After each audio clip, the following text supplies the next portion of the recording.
আজকে মাঠে চলে এসেছি। আজকে ওয়েদারটি খুব ভালো। আজকে মনে হচ্ছে বৃষ্টি আমার হচ্ছে। ভাইপো নাম বললো। বৃষ্টি হবে। মাঠের পরিবেশটা খুব সুন্দর, হাওয়া দিচ্ছে, গুড়ি গুড়ি বৃষ্টি পড়ছে। আমি বিশেষজ্ঞদের কাছ থেকে জেনে মনের নিচ্ছি আনন্দে ঘাস কি খাচ্ছে। মনে হয় স্যার আজকে কি বৃষ্টি হতে পারে। জানি না, বদমাইশি হচ্ছে, জানে না বললো আসলে।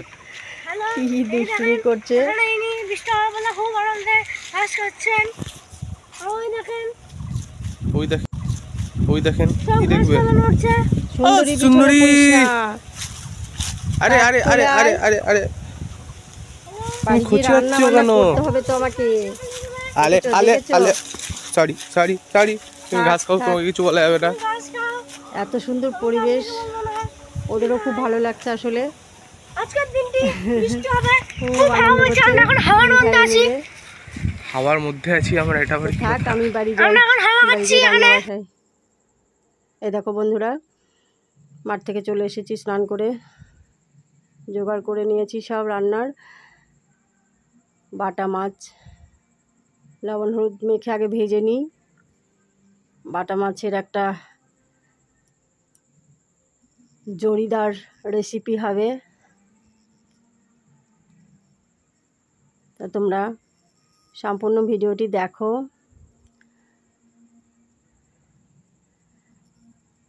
আমার চ্যানেলে তোমাদের সকলকে অনেক অনেক স্বাগত।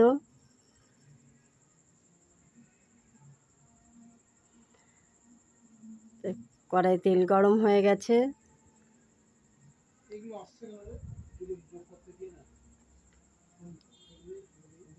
ভালো করে ভেজে নিই, তারপরে পুরো রেসিপিটা দেখাচ্ছি, দেখতে থাকো।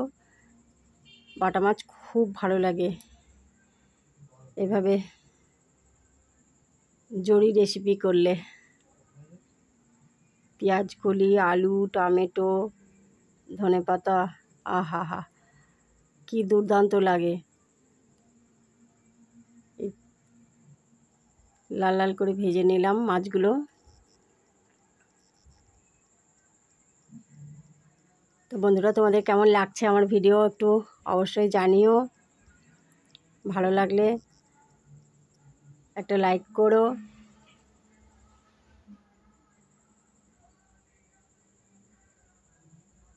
আর সাবস্ক্রাইব করে আমার পাশে থেকো।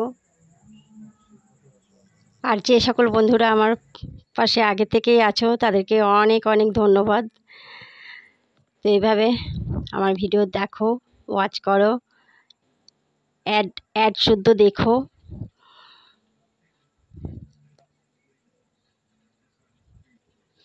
আস্তে আস্তে আগাচ্ছি।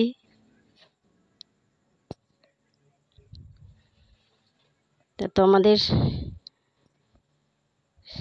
সহযোগিতা ছাড়া এটা সম্ভব হতো না বা হবে না। তো সবসময় তোমাদের সহযোগিতা প্রয়োজন আমার। তোমরা যেভাবে আছো আমার পাশে সেভাবে থাকো। তোমাদের সকলকে অনেক অনেক অনেক ধন্যবাদ।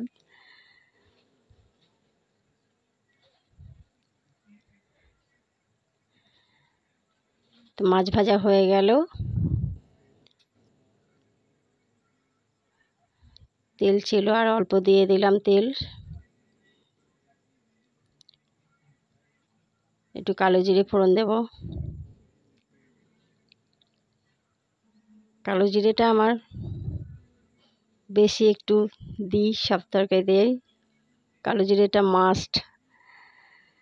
আর লঙ্কা চিড়ে নিয়েছি লম্বা লম্বা, টমেটো কেটে নিয়েছি, ধনেপাতাও কেটে নিয়েছি, আর এই দেখো পেঁয়াজ কলি আর আলু। আলুটা একটু পাতলা পাতলা করে কেটে নিয়েছি, আর পেঁয়াজ কলি। কি বলবো বন্ধুরা, এটা খেতে অসম্ভব সুন্দর লাগে। এটাও একটা অনেক পুরনো রেসিপি। আমার দিদারা রান্না করে খাওয়াতো ছোটোবেলায়, খুব তাড়াতাড়ি ঝটপট করে করে দিত, আর খেতে কি বলবো অসম্ভব ভালো লাগতো। তো মামার বাড়িতে গ্রামে থাকতাম, তো সেখানে জমির থেকে সব টাটকা সবজি তুলে ফট করে রান্না করে দিত। কি বলবো সেসব দিনের কথা।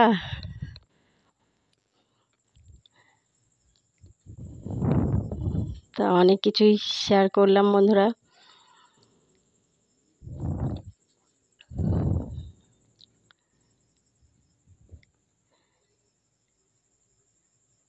মশলাটা দিয়ে দিলাম, একটু জিরে গুঁড়ো, ধনের গুঁড়ো আর লঙ্কার গুঁড়ো জলে মিশ্রণ করে নিয়ে দিলাম।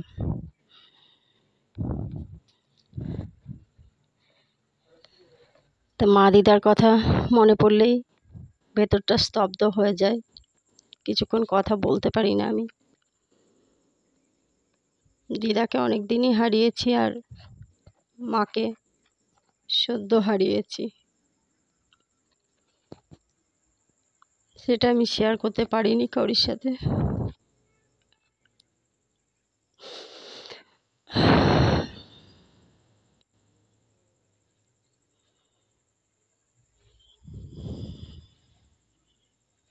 গত জানুয়ারি মাসে মাকে হারিয়েছি, তো কমাস হলো মা আমাদের ছেড়ে স্বর্গলোক গমন করেছে।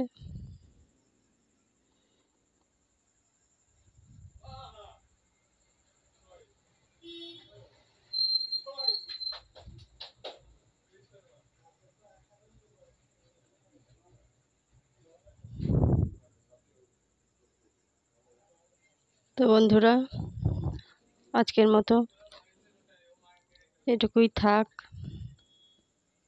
আর বেশি কিছু শেয়ার করতে পারলাম না আমি। রান্নাটা আমার হয়ে এসেছে, তোমাদের যদি ভালো লাগে অবশ্যই একটা লাইক করো।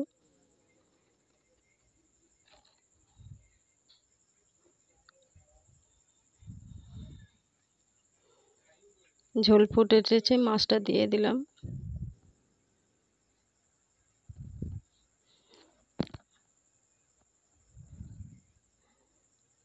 আর ভিডিও দেখার জন্য তোমাদেরকে অনেক অনেক ধন্যবাদ। তোমাদের সাপোর্ট ছাড়া আমার সত্যি ভিডিও করা সম্ভব হতো না।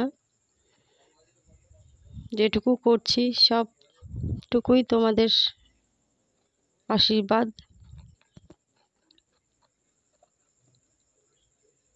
তো এভাবে আশীর্বাদ করে যাও তোমরা, তোমাদের আশীর্বাদ আমি মাথায় করে নিয়ে যেন এগিয়ে যেতে পারি। আমার মাও চেয়েছিল যাতে আমি কিছু একটু করতে পারি নিজের হাতে। তো মায়ের আশীর্বাদটাও যেন আমার মাথায় থাকে, সব সময় থাকবে। আর কিছু বলতে পারছি না বন্ধুরা, আজকের মতো এখানে শেষ করব।